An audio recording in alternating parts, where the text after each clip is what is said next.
오늘 읽은 말씀을 가지고 보라. 내가 속히 오리니. 어떤 분들에게는 큰 위로가 될 것이고 어떤 분들에게는 상당히 두려스럽고 망설여지는 말씀이 될 수가 있습니다. 저는 새해맞이 저녁기도회 요한계시록 21장을 연구하고 묵상하고 설교하면서 이열증이 그대로 식어버린 것이 아까워 22장까지 계속 마쳐야 되겠다는 마음으로 지난 수요일도 계속했고 오늘도 말씀을 계속하고 있습니다. 사도 요한이 밤모습에 예배되어 있습니다. 감전으로 오셨겠죠. 그런데 주일 날에 성령에 이끌려 하나님께서 말할 수 없는 것을 보고 듣게 하신 것을 우리가 볼 수가 있습니다. 창세기 1장에 보게 되어지면 반드시 속히 될 일들 또 장차 될 일들을 내게 보여주고 그리고는 21장까지 속에서 하나님께서 앞으로 일어날 일들을 보여주시고 들려주시고 말씀해 주시고 마지막에 우리가 저녁 기도회 때 생각한 대로 21장 시하늘과 새 땅의 영광까지 다 보여주고 이것까지 다 필요가 요한이 우리에게 다 알려주었지 않습니까? 이제 22장 6절부터는 천사가 하는 말인지 아니면 우리 주님이 하신 말씀이 잘 분간할 수가 없습니다만 겹쳐서 나타나고 있습니다.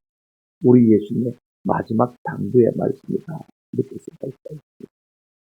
우리가 지난 수요일에 생각했습니다만 6절부터 이 말이 신실하고 참되니 말아 기도하라. 여러분 이 말은 우리가 믿어야 될 말씀입니다. 그런가 하면 이 말씀은요 우리가 지켜야 합니다. 그리고 우리가 천사를 경배할 것이 아니라 마땅히 하나님만 섬겨야 될 것을 우리가 지난 수요일 시간에 보존을 받았습니다. 이제 우리 주님께서 계속해서 속히 반드시 오시겠다고 말씀하시면서 세 가지 말씀을 우리가 견인하고 있는 것을 오늘 본문을 통해서 우리가 보게 되었습니다. 첫 번째가 뭐냐면요. 이 예언의 말씀을 인봉하지 마라. 개품을 열어놔.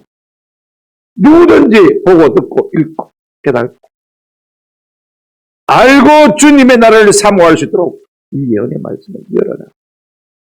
두 번째가 뭐라고 했습니까? 내가 속히 왔어. 내가 줄상에 있는데 각 사람이 행한 대로 상 주겠다. 상당한 도전되는 말씀입니다. 상 주시겠다고 말씀. 그런가 하면 회개하는 자가 복이 있을 것이다 라고 말씀하셨습니다. 지금이라도 우리가 삶의 방향을 돌이키면 천국과 영원한 생명을 안겨주겠다라고 약속하신 것을 볼 수가 있습니다. 이 세 가지 권면과 약속을 우리가 구체적으로 살펴보시면서 은혜와 도전을 받았으면 참 좋겠다 싶고요. 첫 번째로 우리 주님이 우리에게 하시는 말씀이 무엇입니까? 내가 반드시 속히 올 테니 이 예언의 말씀을 인봉하지 말라라고 말씀하십니다. 10절 말씀합니다.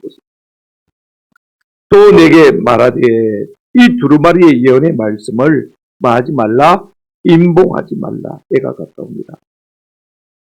때가 가깝다고 말씀하시면서 이 책을 덮어두지 말라고 했습니다. 자꾸 읽고 듣고 묵상하고 그것을 마음에 새겨서 천국을 소망하며 살라고 말씀하신 것이죠. 왜 그렇습니까? 때가 가깝기 때문에. 특별히 이 두루마리의 말씀이라고 말한 것을 들려드리면 바로 이 요한계시록을 말하는 것입니다. 오늘날 많은 사람들이 요한계시록이 어려우니까 덮어두고 잘 읽으려고 하지 않습니다. 잘 묵상하려고도 하지 않습니다. 목사님들이 잘 강의하려고도 하지 않습니다만은 성경은 이렇게 분명히 이렇게 말하고 있습니다. 이 두루마리의 예언의 말씀을 마하지 말라, 인봉하지 말라. 부정부로 말하는 것은 강한 긍정을 담고 있는 것을 볼 수가 있습니다. 앞으로는 자주 이 말씀을 여서 펴서 읽고 그 말씀을 마음에 새기고 그 말씀을 지켜 살라라고 권면하는 것을 우리가 볼 수가 있습니다. 요한계시록이야말로 엄청난 비밀의 말씀입니다. 1장 1절에 우리 주님 그렇게 말씀하셨습니다. 예수 그리스도의 계시라 이는 하나님이 그에게 주사 반드시 속히 될 일이라. 1장 19절에 보면 장차되리라라고 말씀하고 있는 것을 볼 수가 있습니다. 반드시 속히 될 일이고 장차 반드시 이루어질 일에 대해서 지금 사도 요한에게 하나님께서 성령으로 보여주신 것 아닙니까? 이걸 갖다가 니만 알지 말고 숨겨두지 말고 완전히 개봉해서 모든 사람이 다 알 수 있도록 하라라고 말씀하신 것을 볼 수가 있습니다. 여러분, 인봉한다는 말의 반대는 계시한다는 말입니다. 서로 반대 말입니다. 우리가 어릴 때 밥상보에 밥상에다가 반찬을 차려놓고 밥을 차려놓고 식구들이 다 모일 때까지 파리가 붙으니까 덮어둡니다. 밥상보를 가지고 그 식구들이 다 모이면 누가 엽니다. 이야, 오늘 마치 무슨 차이다. 기분 좋게 열어서 먹고 마시지 않습니까? 그죠? 인봉한다는 말은 밥상보를 덮어놓는다는 말하고 비슷하고, 그 다음에 계시한다는 말은 그 밥상보를 열어서 만다 덜춘다는 뜻입니다. 하나님께서 놀라운 일을 사도 요한에게 보여주시고 이 말씀을 다시는 덮어두지 말고 말아 열어두라 이렇게 말씀하고 있는 것을 볼 수가 있습니다. 근데 여러분, 하나님께서 다니엘에게도요 앞으로 장차될 일에 대해서 많이 말씀하셨어요. 이제 네가 살고 있는 이 바벨론이 망할 것이고 메대 나라가 세워질 것이고 메대가 망한 다음에는 헬라가 올 것이고 헬라가 망한 다음에는 로마가 세워질 것이고 로마가 망한 다음에는 10왕국이 세워질 것이고 10개 나라가 세워진다는 말이 아니라 30만수이기 때문에 각자 수많은 나라들이 생겨날 것이고 그리고 그 끝에 떠인돌이 나타나서 이 세상 나라를 칠 것이고 떠인나라의 세상이 떠인돌의 세상이 올 것이다 라고 말씀하셨습니다. 떠인돌은 예수 그리스도 초림을 말하는 것이 아니고 재림을 말하는 것이거든요. 우리 주님이 오셔서 이제 천년 왕국을 이룰 것이다 라고 이 다니엘에게 하나님께서 말로 다 할 수 없는 것들을 보여주고 들려주셨습니다. 그런데 그때는요 우리가 다니엘서를 보게 되어지면 8장 26절에 너는 이 환상을 간직하라 그랬습니다. 이는 여러 날 뒤에 만이라 일이니라 그랬습니다. 그런가 하면 우리가 계속해서 다니엘서를 읽어보게 되어지면 12장 4절에도 이 말을 간수하고 봉함하라 그랬습니다. 둘째 줄에 있죠. 그 다음에 12장 9절에도 똑같은 말씀이 나옵니다. 이르되 다니엘아 갈지라 이 말을 마지막 때까지 말아 간수하고 봉함하라고 했습니다. 아니 하나님께서 말로 다 할 수 없는 것을 보여주시고 들려준 다음에 간수하고 봉함하라고 했습니다. 인봉하라. 개봉하지 말라고 했습니다. 왜? 아직도 때가 많이 남아있습니다. 그런데 지금 사도 요한에게 요한계시록을 말씀하신 주님께서는요, 이 말씀을 인봉하지 말고 말하고 했습니까? 개봉하라. 사람들로 하여금 보고 듣고 읽어서 깨닫게 해라. 그 말씀인 것을 볼 수가 있습니다. 우리 한국교회가 이상하게 요한계시록을 잘 강의하지 않습니다. 그러다 보니까 이단의 전유물이 되었습니다. 우리가 어릴 때 생각을 가만히 들어보면요, 부흥회만 모이면 뭐 했습니까? 요한계시록 공부했거든요. 그러면 강사들이 참 번외롭게 잘했습니다. 먼 하늘 이상한 구름만 떠도 100년 안에 주님 오시는가에 진짜 그런 마음으로 사는 것 같아요. 가난하고 못 살고 힘들었지만 말입니다. 오직 주의 나라를 소망하며 살았습니다. 그런데 오늘날은 이상하게 요한계시록만 강의하면 이단 시비에 말리니까 목사님이 조심해서 몰라도 또 존 켈빈이 종교학자로서 이제 많은 성경 강의를 쓰지 않습니까? 신구약 성경 강의를 다 하셨는데 딱 한 건 안 썼어요. 요한계시록. 그가 캠술했기 때문에 1600년 되니까 아직 때가 많이 남았다고 생각했겠죠. 그런 영향을 받아서 그런지 몰라도 목사님들이 자꾸 요한계시록 설교를 깊이 하니까 그냥 이 요한계시록이 이단들의 전유물이 된 고만 것을 볼 수가 있습니다. 오늘 성경은 뭐라고 말하고 있습니까? 인봉하라 그렇게 말하고 인봉하지 말고 개봉하라고 말하고 있는 것을 볼 수가 있습니다. 그 이유가 무엇입니까? 이는 한번 더 합시다. 때가 가까우니라.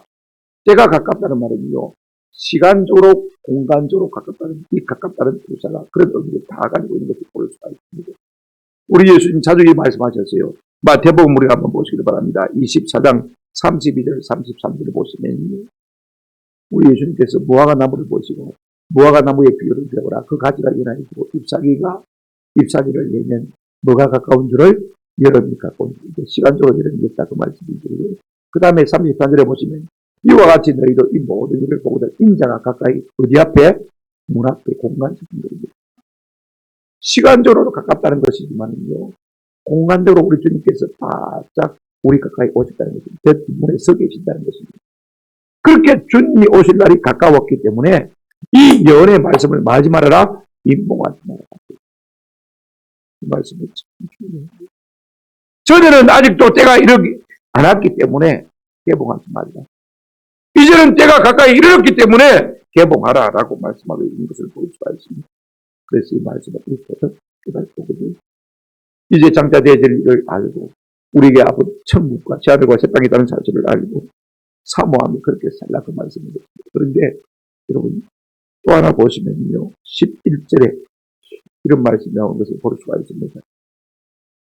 11절 불의를 행하는 자는 그대로 불의를 행하고 더러운 자는 그대로 더럽고 의로운 자는 그대로 의를 행하고 거룩한 자는 그대로 거룩하게 하라. 그렇습니다. 무슨 말씀입니까? 문맥에도 잘 맞지 않는 말씀 같지 않습니까? 그죠? 왜 이 말씀을 갖다 하고 있습니까? 가장 극적인 방법의 경고라고 우리가 말합니다. 내가 여태까지 다 말했고 장차될 일을 말했고 내가 속히 반드시 간다고 말했고 이 예언의 말씀을 개봉해주라고 말했잖아요. 듣고 너희가 행실을 고치면 괜찮지만 안 고치면 너희 못. 보십시오. 두 번의 부정문을 말하고 있습니다. 불의를 행한 자는 그대로 불의하고 더러운 자는 그대로 더럽고 이 교대로 살아라고 말이에요. 나는 할 말 다 했고 나는 충분히 경고했고 속히 오고 반드시 오고 때가 가깝다고 누차 내가 너에게 알려줬음에도 불구하고 듣지 않으면 이제는 약했다는 것입니다. 그것은 무서운 경고의 말씀입니다. 사람은 참 잘 안 바뀝니다. 우리가 흔히 그렇게 생각합니다. 이렇게 살다가 막판에 예수님 오실 때가 되면 그때 내가 회개하고 바로 살면 되겠습니다. 여러분 사람이요 그렇지 않습니다. 살아온 습관이 있습니다. 하루아침에 안 바뀝니다. 우리가 지금 이 말씀을 들어도 우리 자신을 바꾸려고 생각하지 않습니다. 아직도 다른 사람이 있다고 생각하기 때문에 주님이 문 앞에 이랬다고 말씀하는데도 불구하고 가까웠다고 말씀하시면도 불구하고 뭘까요?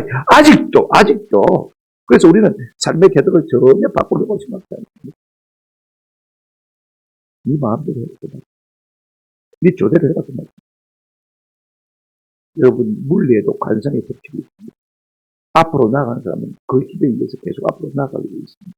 문제는요 우리의 삶에 브레이크가 없다는 사실입니다.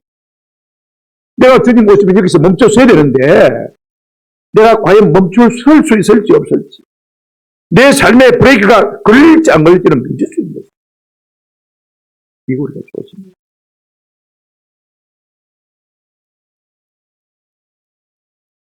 그러므로 우리가 항상 깨어있고 준비하고 조심하고 성령의 감동을 받아서 훈련하고 우리 자신을 훈련하지 않으면 주님이 오신다 해도 뻔히 앞에 보이는데도 불구하고 멈춰설 브레이크가 없는 거죠. 알았어요. 그 말씀입니다. 우리 예수님 재림의 임박함을 무엇으로 우리에게 말씀하고 있습니까? 이 예언의 말씀을 닫지 말고 열어주라고 하지 말고 그만큼 주님의 오심이 가까웠다는 것을 우리에게 강조해서 말하고 있습니다. 두 번째로 우리가 뭘 들을 수 있습니까? 예수님이 속기 왔어요. 각 사람이 그 행한 대로 반드시 말 것이다. 상 주실 것이다. 이렇게 우리에게 격려하고 도전하는 것을 볼 수가 있습니다. 12절을 보십시오. 보라 내가 속기 오리니. 우리 편에서는 오는 거지만 예수님 편에서는 내가 속기 가리니 이 말이 맞겠죠. 내가 줄 상이 있어. 각 사람이 행한 대로 갚아줘. 이사야 40장 10절 말씀의 성취입니다. 우리 주님 우리에게 주고 싶은 상이 있다고 했어요. 그 상을 주기 위해서라도 빨리 내가 네 일 가고 싶어. 그동안 얼마나 수고했냐. 얼마나 믿음 지킨다고 고생했냐. 너무너무 고맙다. 내가 참 좋아. 그렇게까지 우리에게 말씀하시는 주님이신 것을 볼 수가 있습니다. 왜 속히 오시겠다고 하는 것입니까? 내가 너희에게 주고 싶은 것입니다. 빨리 주고 싶다는 것입니다. 오늘 우리가 이 말씀을 통해서 몇 가지 교훈을 받을 수가 있습니다. 그러면 상 주심의 기준이 무엇입니까? 상의 중량이 어떤가? 그 상이 얼마나 확실한가? 하나씩 말씀드립니다. 여러분 상 주시겠다고 하시는데 상의 기준이 무엇입니까? 오늘 본문 다시 한번 보시기 바랍니다. 보라 내가 속히 오리니 내가 줄 상이 내게 있어. 한번 따라합시다. 각 사람에게. 여러분 구원은 가족 다닙니다. 내가 예수 믿는 것은 공연히 예수 믿는 거 아닙니다. 내 가족의 구원을 전제로 하고 내가 예수 믿습니다.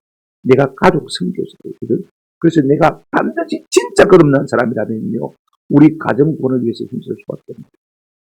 주 예수를 믿으라. 그러면 너와 한번 따라합시다. 내 집이 구원을 얻으리니. 성경에 이런 말씀이 참 많습니다. 예를 들자면 끝이 없고. 근데 여러분 상급은요.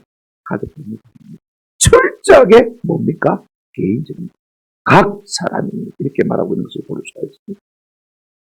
각 사람이 그 일한 대로. 우리가 마태복음 16장 27절 인자가 아버지의 영광으로 그 천사들과 함께 오리니 그때에 각 사람이 행한 대로 갚으리라. 그렇게 말합니다. 로마서 2장 6절도 마찬가지입니다. 각 하나님께서 어떻게 해요? 각 사람에게 그 행한 대로 보응하라. 여러분 구원은 가족 다니지만 상은요 지극히 개인적이라는 사실을 우리가 배울 필요가 있습니다. 각 사람 내가 어떻게 각 사람 여러분 상의 경중도 마찬가지입니다. 한번 더 합시다. 그 행한 대로 본문에 계속해서 말씀하고 있어요. 마태복음 16장 27절에도 각 사람이 그 행한 대로. 그 다음에 여러분 로마서 2장 6절 보십시오. 하나님께서 각 사람에게 그 마한 대로 행한 대로 보응하라. 행위 같은. 여러분 구원은 은혜로 받습니다. 맞습니까? 내 어떤 행위와 노력이 필요한 것 아닙니다. 믿음으로 구원받습니다. 그러나 하나님 앞에 상 받는 문제는요. 한번 들었다. 내 행위대로. 내가 하나님 앞에 어떻게 살았느냐, 얼마나 충성했느냐 여기에 따라서 상급의 경량이 달라지는, 경중이 달라진다는 것입니다. 요한계시록에도 그런 말씀이 많이 있습니다. 이 행위대로, 이 행위대로. 로마서 2장 7절 다시 한번 보시기 바랍니다. 로마서 2장 7절 참고 선을 행하여 영광과 존귀와 썩지 아니함을 구하는 자에게는 영생으로 하시고. 이 말이 여러분 선이 땡기는 사람은 아무도 없어요. 반대로 나는 제가 싫다 하는 사람 아무도 없어요. 이걸 우리가 오늘 우리가 선이 땡기면요 선한 사람이에요. 아무도 선이 땡기는 사람은 없습니다. 오히려 넘나니 곧 모든 사람이 다 뭐라고 했습니까? 죄인입니다. 제가 익숙하고 제가 좋은 것입니다. 죄는요 끌려 안 갈라해도 저절로 그냥 갑니다. 그런데 여기 보십시오. 한번 더 참고 선을 행하며 우리가 선을 행하려면 참습니다. 주님의 상주심을 바라보아야만 우리가 선을 행합니다. 왜냐하면 우리의 본성과는 어긋난 것이기 때문에 그렇습니다. 그런데 행한 대로 하나님 그 사람 얼마나 내가 참고 있냐며 하나님의 말씀대로 살려고 몸부림쳤느냐 그 사람이 하나님 앞에 상 받을 것입니다. 영생의 상을 받을 줄로 믿습니다. 영생으로 하시고 그랬지 않습니까? 오늘 보면 13절 한번 보시기 바랍니다. 나는 알파와 오메가의 처음과 마지막이요 시작과 마칩니다. 저는 이 말씀이 왜 여기에 쟁점받게 있는지 참 이해가 안 돼요. 그래서 지난 수요일 날 제가 설교 실론을 하면서 하나님의 말씀이 요한계시록 22장에 논리 안 맞지만은 그래도 감동은 된다. 이제 제가 이 설교 준비를 하면서 그걸 키워준다고 얘기했어요. 논리 안 맞는 것은 아닙니다. 내가 몰라서 그렇게 하는데 마음을 몰랐어요. 논리 안 맞는 것은. 지금 상 이야기를 하다가 갑자기 알파, 오메가 이야기인데 알파가 여러분 오메가가 뭔지 몰라도 괜찮습니다. 그리스의 첫 자가 알파고 그 다음에 그리스의 마지막 자가 뭡니까? 오메가입니다. 영어의 A하고 선분이 왔습니다. 성경을 풀어놨습니다. 시작과 마침을 끝이라 그랬습니다. 그런데 왜 주님께서 이 시점에서 이 말씀하시냐, 상 주신다고 해놓고 말입니다. 그죠? 두 가지가 있습니다. 잘못 알았다. 상의 확실성과 공정성. 이 두 가지를 있습니다. 자, 이런 보시죠. 알파와 오메가다. 처음과 나중이 시작과 마침입니다. 무슨 의미를 가지고 있습니까? 우리 학생들이 오늘 학습 받고 또 일교와이들도 중고등부 예배 마치고 빨리 들어와 있습니다. 양해를 해주십니다. 자, 말씀에 집중하시길 바랍니다. 확실성과 그 다음에 공정성도 있죠. 나는 알파 오메가다. 처음과 나중에 영원하신 하나님이라는 것입니다. 어제나 오늘이나 영원토록 동일하시다. 저도 어릴 때 우리 장로님들이나 지난해 선배들이 저보고 그랬습니다. 언니가 공무원 되어 있습니다. 대학 등록 내가 생활 때까지 다 그런 이야기 제가 수없이 들었습니다. 물론 저를 격려하기 위한 말씀인 줄 알아요. 그래도 은근히 기대가 됩니다. 그죠? 그런데 그분들이 그 말씀을 지키냐면 하나도 못 지켜요. 어떤 사람은 돌아가시고 어떤 사람은 4대 10대 하시니까 못 지켜요. 하나님이 상 주시다고 했어요. 얼마나 상 주시느냐? 우리 하나님은 영원히시기 때문에 알파와 오메가시기 때문에 확실하게 상 주시는 하나님이신 줄로 믿습니다. 뿐만 아닙니다. 여러분 처음과 나중입니다. 모든 것을 다 보고 계신 것입니다. 여러분 다 상을 받아보았을 것이고 저도 상을 받아본 적이 많습니다만은요. 여러분 사람들이 상을 줄 때 나를 정확하게 알고 주는 것이 잘 없습니다. 나를 너무 과대평가해서 준 것도 많습니다. 그죠? 설상은 안 그런데 과대평가해서 준 것도 많습니다.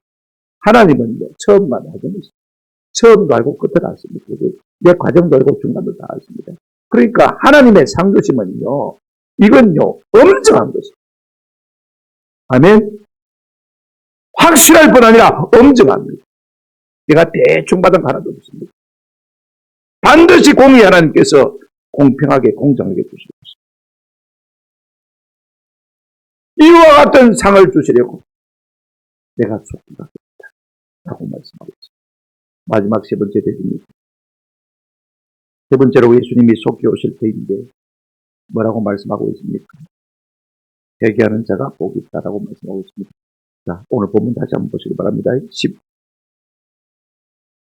14절입니다. 자기 두루마기를 빠는 자들은 복이 있으니 이는 그들이 생명나무에 나아가며 문들을 통하여 성에 들어갈 권세를 받으려 합니다. 내가 속히 갈 때입니다. 속히 갈 때입니다. 자기 두루마기를 빠는 자들이 뭐가 있다? 복이 있다. 두루마기는요, 우리 한국 사람들이 제일 겉에 있는 옷 정도를 알고 있습니다. 그래서 요즘 젊은 사람들은 두루마기가 뭔고 제일 겉에 있는 한복입니다. 요즘 성경에, 현대 성경에는 겉옷으로 아예 번역을 했습니다. 여러분, 이 겉옷은 삶의 행위를 말하는 것입니다. 그 삶의 행위를 자주 빠는 자들이 복이 있습니다. 여러분, 우리가 목욕을 해도 또 손발을 더럽히지 않습니까? 우리 예수님 베드로 보고 이 손발을 씻어야 된다라고 말씀하시는 것을 볼 수가 있습니다. 무슨 말입니까? 자주 해줘야 된다 그 말입니다. 우리가 요한계시록 7장에 보게 되면 이제 주의 나라에서 승리의 개가를 부르는 14만 4천 구원받은 주의 백성들인데 그들의 특징을 이렇게 말하고 있습니다. 여러분 요한계시록 7장 14절 한번 보십니다. 14절 요한계시록 7장 요한계시록 7장 14절 예. 제가 읽어드리겠습니다. 내가 말하기를 내 주여 당신이 아시나이다 하니 그가 나에게 이르되 이는 큰 환란에서 나오는 자들입니다. 그 다음에 이렇게 말하고 있습니다. 어린 양의 피에 그 옷을 씻어 비교하라. 누가 구원받는 사람이냐? 예수 십자가 보혈로 죄 씻음을 받는 사람이 구원받는 사람입니다. 어린 양의 피에 그 옷을 씻어 만 사람, 기계할 사람, 회개할 사람이 천국 간다고 말합니다. 죄 없는 사람이 가는 것이 아니라 죄를 지었지만 그럼에도 불구하고 예수님의 십자가 보혈의 공로를 의지하고 믿음으로 회개한 그 사람이 어디 간다고요? 천국 간다. 이렇게 말하고 있는 것을 이게 현재 분사로 되어 있습니다. 한 번 회개하고 끝나는 것이 아니고 계속 우리의 흥미와 죄를 고백하면서 주님 앞에 우리의 그 도시 삶의 행위를 파는 그 사람이요 천국 간다고 말했습니다. 그러니까 날마다 회개하고 살아라 그 말씀이죠. 그가 어떤 복을 받습니까? 두 가지 복을 받습니다. 14절, 우리 22장 14절 한번 다시 펴보시기 바랍니다. 이는 그들이 생명나무에 나아가니. 여러분, 생명나무에 나아간다는 말이 무슨 말입니까? 우리가 창세기 2장을 보게 되었지만 하나님께서 에덴 동산에 선악과만 두신 게 아닙니다. 더 중요하게 생명나무를 두셨어요. 그리고 아담과 하와가 범죄해서 선악과를 먹었을 때 우리 하나님께서 여러분 생각해 보십시오. 죄를 졌는데 영원히 살면 안 되잖아요. 생명나무 먹고. 그래서 에덴 동산을 쫓아내십니다. 쫓아내시면서 창세기 3장 24절에 보시면 더 넘겨주시기 바랍니다. 24절. 24절에 보시면 이렇게 말씀하고 있습니다. 이같이 하나님이 그 사람을 쫓아낼 때 에덴 동산 동쪽의 그룹들과 두루 도는 뭘 두고요? 불칼을 두어 생명나무의 길을 막게 하셨다고요? 직접 생명나무 절대로 가까이 가면 안 됩니다. 천사를 두어서요. 그 길목을 직게 하시고 보였어요. 이제는 너하고 생명하고는 상관이 없어요. 그런데 생명나무를 주겠다. 무슨 말입니까? 에덴 동산을 주겠다는 것입니다. 낙원을 회복시키겠다는 것입니다. 영원한 생명을 안겨주겠다는 것입니다. 우리가 요한계시록 22장 1절부터 5절까지 읽었지 않습니까? 천국의 가장 중심에 하나님의 보좌가 있고 하나님의 보좌에서 뭐가 흘러나옵니까? 생명의 강이 흘러나오는 것을 볼 수가 있습니다. 여러분, 천국은 그 중심이 도로가 아닙니다. 그게 강입니다. 그 생명의 강이 흐르니까 생명강 주변으로 말입니다. 생명나무가 절비한 것을 볼 수가 있습니다. 여러분, 매달 새로운 12가지 열매가 열립니다. 한번 생각해 보십시오. 그리고 잎사귀도 치료제로 쓰이는 것을 볼 수가 있습니다. 우리가 이미 다 생각이 있지 않습니까? 그런데 이 생명나무를 주겠다는 말은 무슨 말이냐면 영생을 주겠다는 말씀입니다. 뿐만 아니라 천국을 주겠다는 말씀입니다. 그 다음에 뭐라고 말하고 있습니까? 여러분, 22장 14절 말씀 한번 보시기 바랍니다. 회개하는 자는요, 이렇게 말하고 있습니다. 이는 문들을 통하여 성에 들어갈 권세를 받게 합니다. 우리가 요한계시록 21장 강의할 때 여러분, 천국의 문이 높이가 69m라고 했습니다. 그죠? 뭐 하려고 그렇게 높이 줍니까? 다 의인들만 있는데 소용은 하나도 없는데, 그죠? 그것은 문으로 유도하기 위함이다. 문으로만 천국에 들어가도록 하기 위함이다. 그리고 우리 본문에 보십시오. 문들을 통하여 성에 들어갈 권세를. 문들을 누가 그 문을 들어갈 수가 있습니까? 회개한 자는. 반대로 누가 들어가지 못합니까? 15절 한번 같이 읽고 마무리를 해야 될 것 같습니다. 15절 한번 보십시오.